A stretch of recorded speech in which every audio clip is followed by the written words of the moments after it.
Ayaw ko naman na maapektuhan ang budget ng distrito ko dahil sa ginagawa ko ngayon. I'm surprised that she hasn't talked to Sec Vince based on her statements because Yusek Claire Castro will make a fool of herself because Secretary Vince and many others will confirm the authenticity of the files that I've uploaded. In the same breath of talking about my allegations against the new leadership in the DPWH, I was being offered extra budget. Noong October 16, nag-press briefing ako tungkol sa mga contractor appointees ng DPWH na ako ay nagpapasalamat.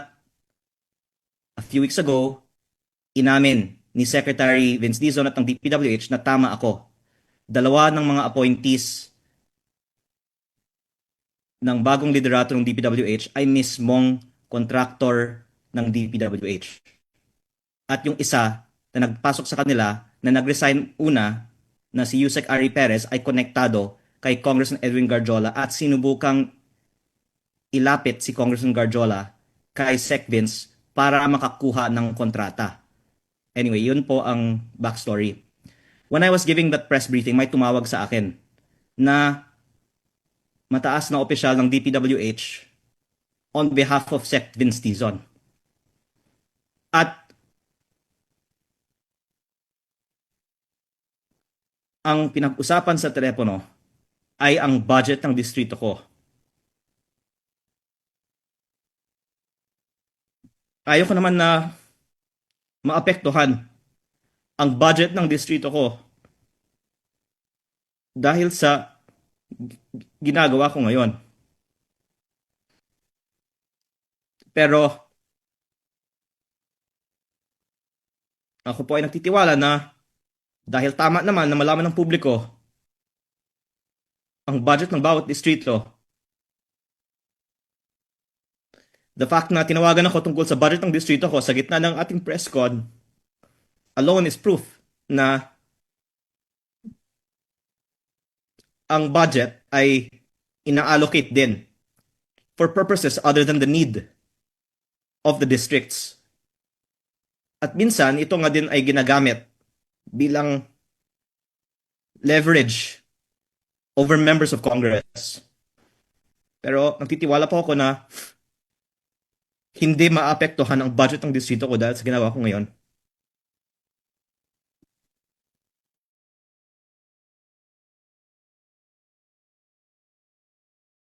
Okay, sir. Thank you po. Pero yan pong dahilan na pinatawag ako noong October 16 sa gitna ng press briefing para ipaalala sa akin ang budget ng distrito ko.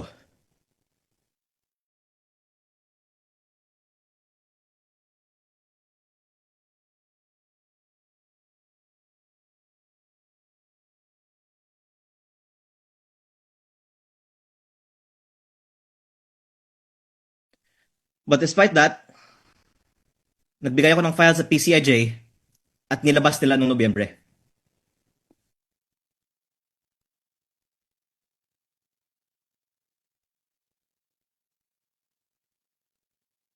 Sir, sorry. Kakapasok ko lang po. Merong statement po si Yusek Claire Castro. Ang sabi niya, babasahin ko po sir ha. Sabi niya, why should this representation prove the alleged Cabral's files he claims to possess? He has started bragging about them, so it is his responsibility to prove their authenticity. Why should he shift his responsibility to others? We are not even aware if No, what he is in possession of are mere altered or fabricated documents. yes, I think that's from her vlog an hour ago, and I already responded to that earlier in this, which is I'm surprised that she hasn't talked to Sec Vince based on her statements because Yusek Claire Castro will make a fool of herself because Secretary Vince and many others will confirm the authenticity of the files that I've uploaded. Copy, sir. Thank you po. Sir, you mentioned about the call last October during the press call. We were there.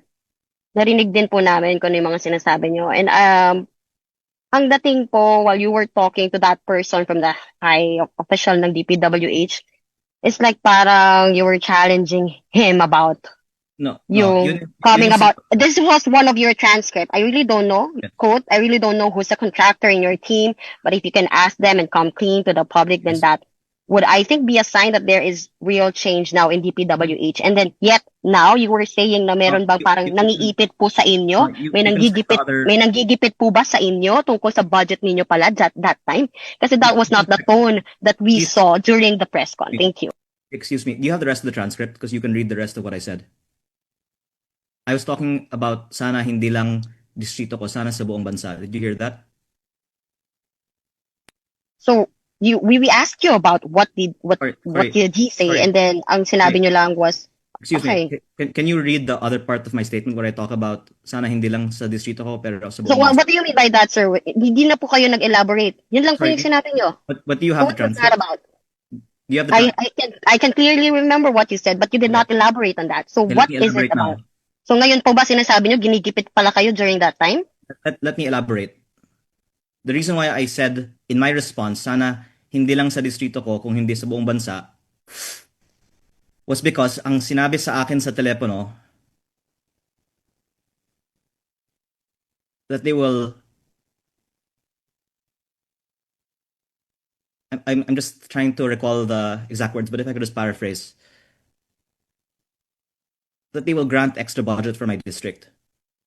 That's what was being offered on the phone, and I said, I don't want it just for my district. I want the DPWH budget to be fixed for the whole country.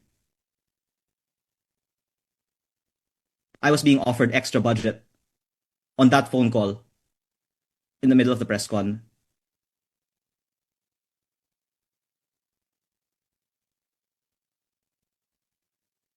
And I'll say Kindly elaborate, sir. okay. In the same breath of talking about my allegations against the new leadership in the DPWH, I was being offered extra budget. In the same breath that I was questioning the DPWH budget, I was being offered extra budget. I think that's the more connected thing. Budget po saan? Ano pong detalye rito, sir? Kindly please elaborate us. Thank you. I'm asking for extra budget for classrooms in the 1st District of Batangas. And on the phone, I was told, we will give you extra budget for your district. If you read between the lines, that means you don't question our budget and we'll give you your budget. That's what I'm saying. Oh, so you were asking for additional budget sana for classrooms po sa inyong distrito. Let me explain. My argument from the beginning, also publicly stated, is that there should be logic behind the budget allocation, and the current system disadvantages certain regions. NCR has the lowest, but there could be arguments for and against that. And then Region 4A is the second lowest after NCR. And there are many districts in Region 4A that are much like the rest of the country, and so should not be treated like urban districts, like mine, the most rural district in Batangas. And yet we have a very low budget per capita. That's why I've been arguing we should redo the whole DPWH budget system so that districts like mine can get additional budget. Okay, so if you look then at what my proposal is, dagdagan ng budget ng distrito ko at ng ibang mga distrito na disadvantage sa current system sa buong bansa, at tinawagan ako para sabihin yung para sa distrito ko ibibigay nila. Huwag ko lang guluhin yung DPWH budget system sa buong bansa.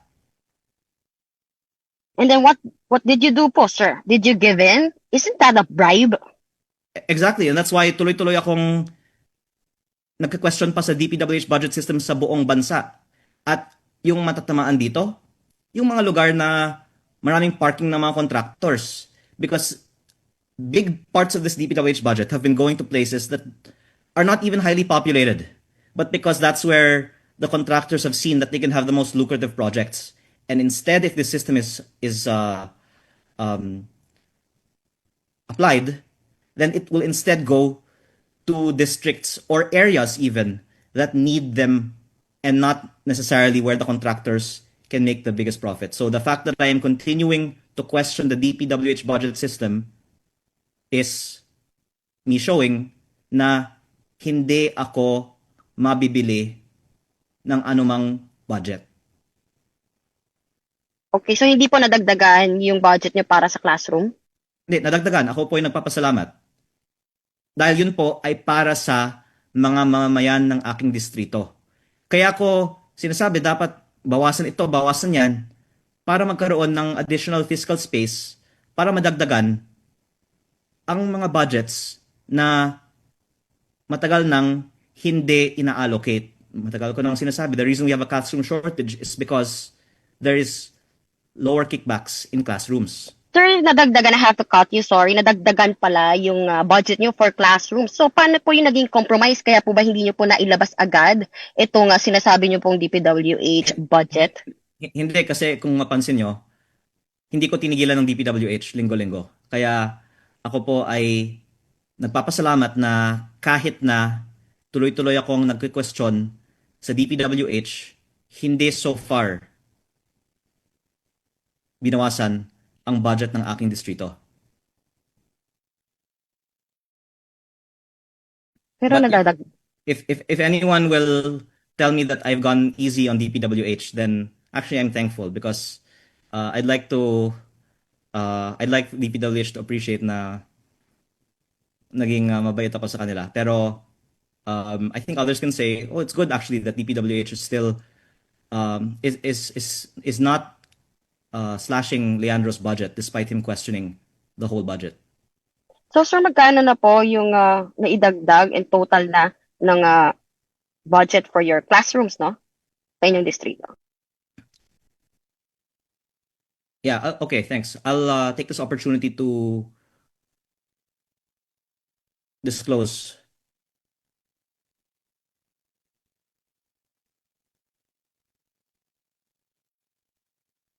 I can't give a precise number because I was planning to actually publish the GAA of my district once it's approved. But the amendments that I'm making for the DPWH budget, by the way, I also posted this on Facebook.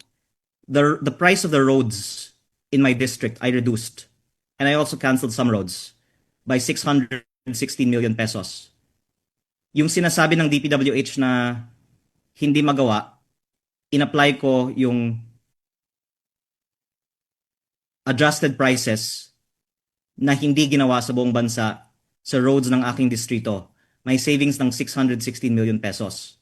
So, mula sa savings ng binawasan ng mga roads, inilipat sa classrooms. Kaya may karagdagang ding budget para sa classroom sa aking distrito.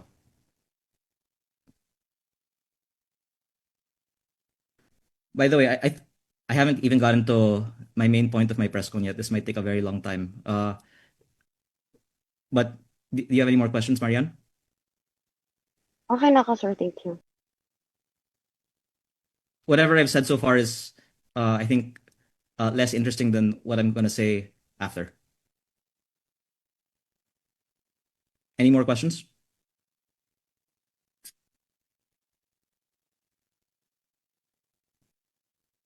Sir, okay na po. Meron pa po kasi Okay. kami rin next press. Okay. So, um,